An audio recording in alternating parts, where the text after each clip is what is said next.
Hi, Jason Spangler, the Santee Swapper. Wanted to film this video just to kind of explain something that might be a little bit of a mystery to some of you.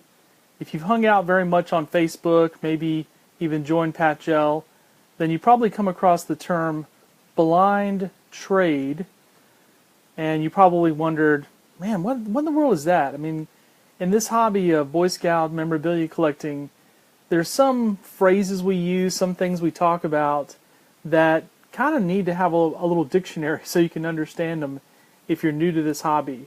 And I think that the idea of a blind trade sounds a bit like an oxymoron, and that might be something that needs to be explained. So since I'm in the middle of starting up a blind trade that I'll tell you about in a second, I thought I would just kind of share what that is, what a blind trade is. Alright, so here's very simply how it works.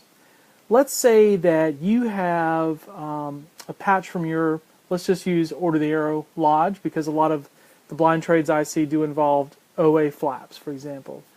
Let's say that you go to your OA Lodge store, and in your Lodge store you have a flap that maybe is a couple of years old, and the treasurer, the advisor, whoever's in charge, has decided to discount that patch.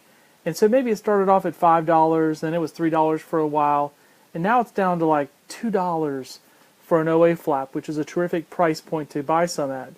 So you spend, let's just say, $50, and you get 25 of those flaps at $2 each. That's a great price to buy a new Order the Arrow flap. Normally $3, $5 is kind of what people end up paying for them. So you have 25 of the same flap. Now your problem is, you can take that flap to an event, you can trade a couple of them, maybe you can stick some on eBay and sell a few of them, but you started with 25, so you still are kind of stuck with that one similar patch. So here's what a blind trade offers you.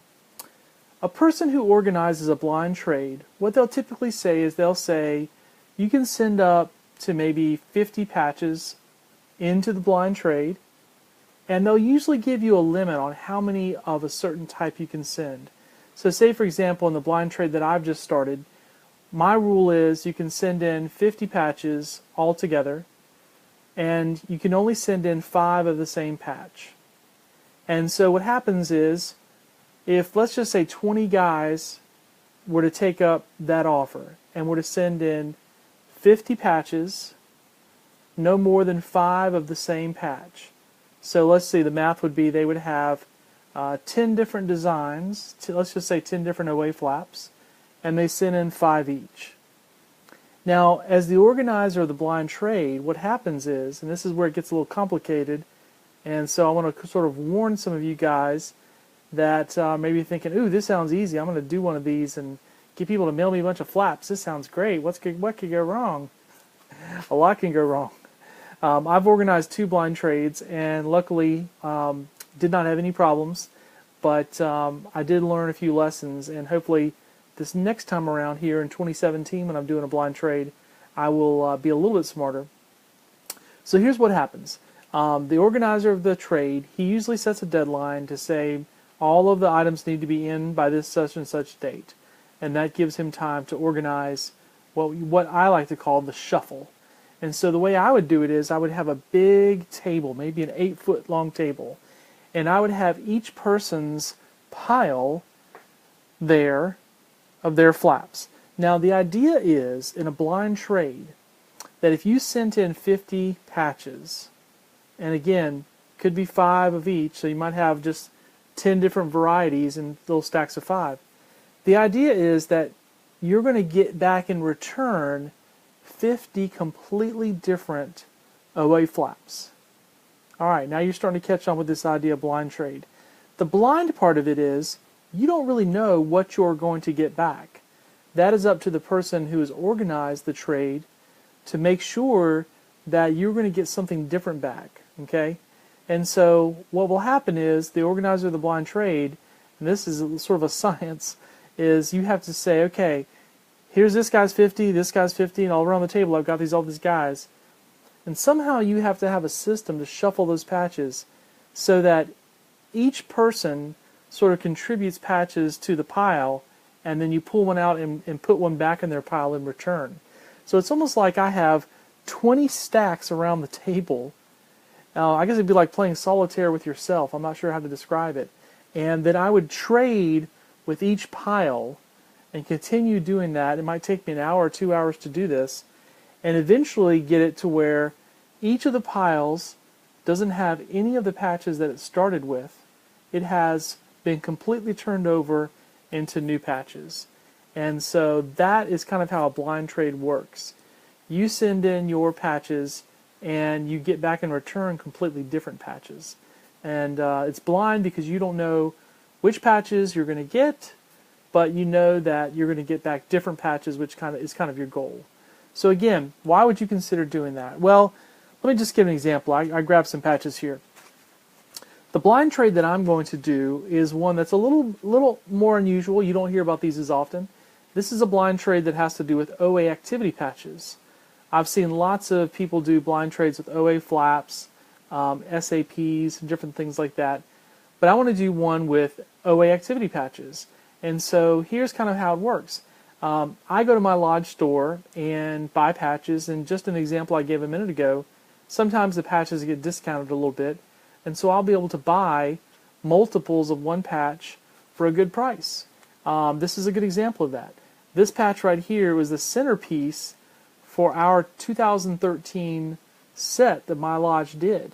And at the time, this patch was actually really hard to get because the lodge advisors who were in charge of the patches were sort of playing games. It was heavily restricted. You could only get one. It kind of got real crazy. But eventually, if you keep going back to the lodge store, you know, they moved on and retired, and somebody else came in, and the new guy came in and said, hey, we got this bag of patches here. We need to sell them for $3 each.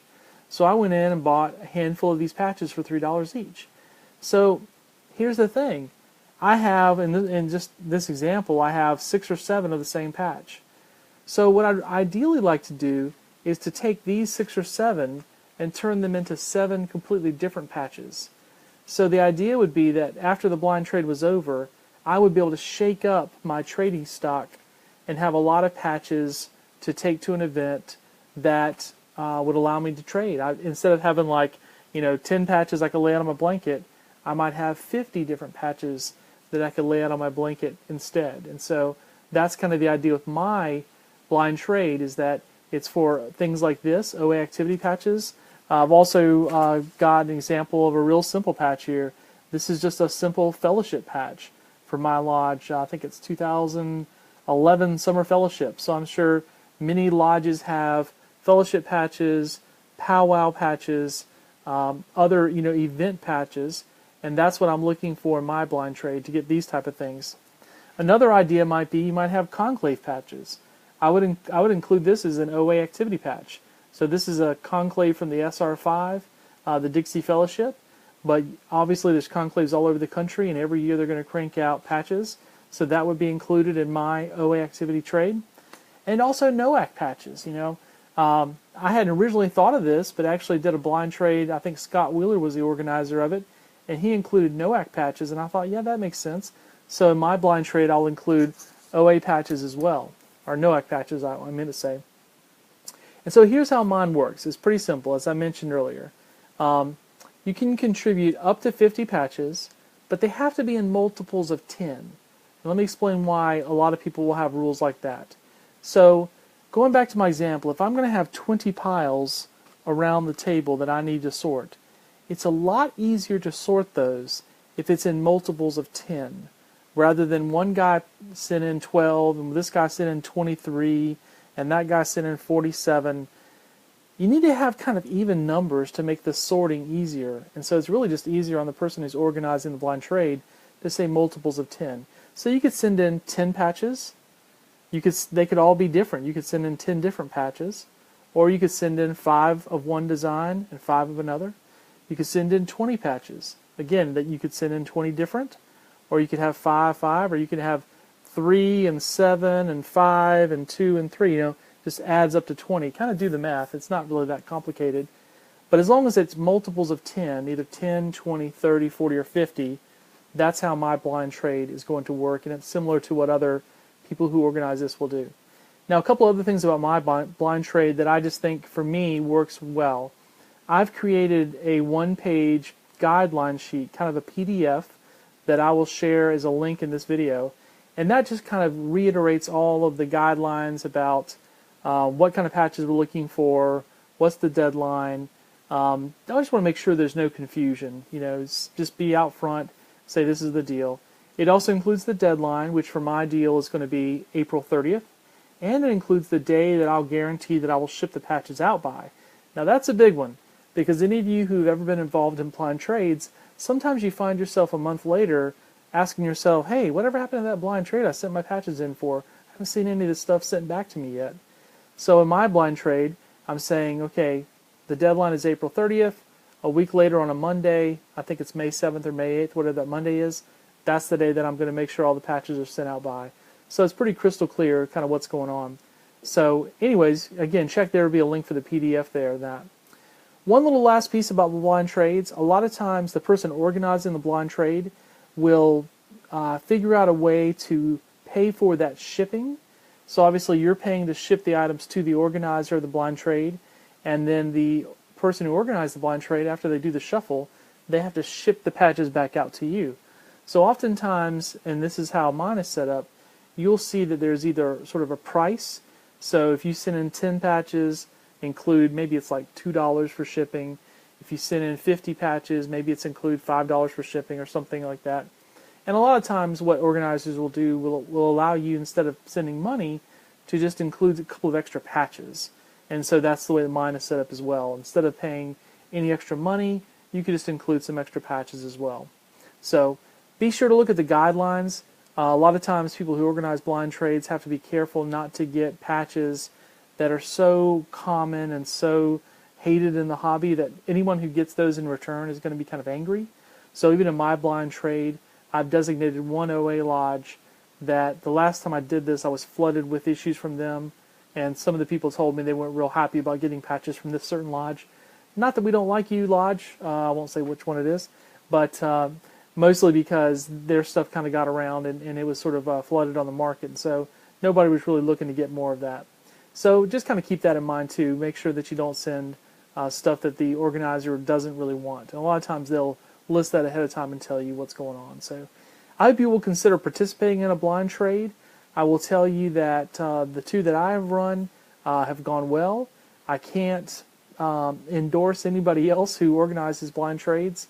I think that you just have to, have a little faith and buyer beware, that kind of thing. Look for somebody who's done it before, because it is a leap of faith to mail off a box of patches or an envelope of patches to someone you have not had any dealings with, and then trust them to kind of organize the trade and send you back similar things just like you bargained for. So obviously you probably don't want to send in your best pieces, but stuff that you can't move, maybe stuff that's been in your dupe box for a while that hasn't had any action, why not send it into a blind trade? I especially think anyone who has been able to go into their lodge box, for example, and buy stuff at a discounted price, that would be a great thing to send in, because after all, kind of remember this one point. This has kind of been true for my entire time in collecting. Just because I was able to buy a patch at a discounted price in my lodge store, there's no shame in that. I mean, I stood in line, I went to the event, I registered, I was there, I gave up a weekend.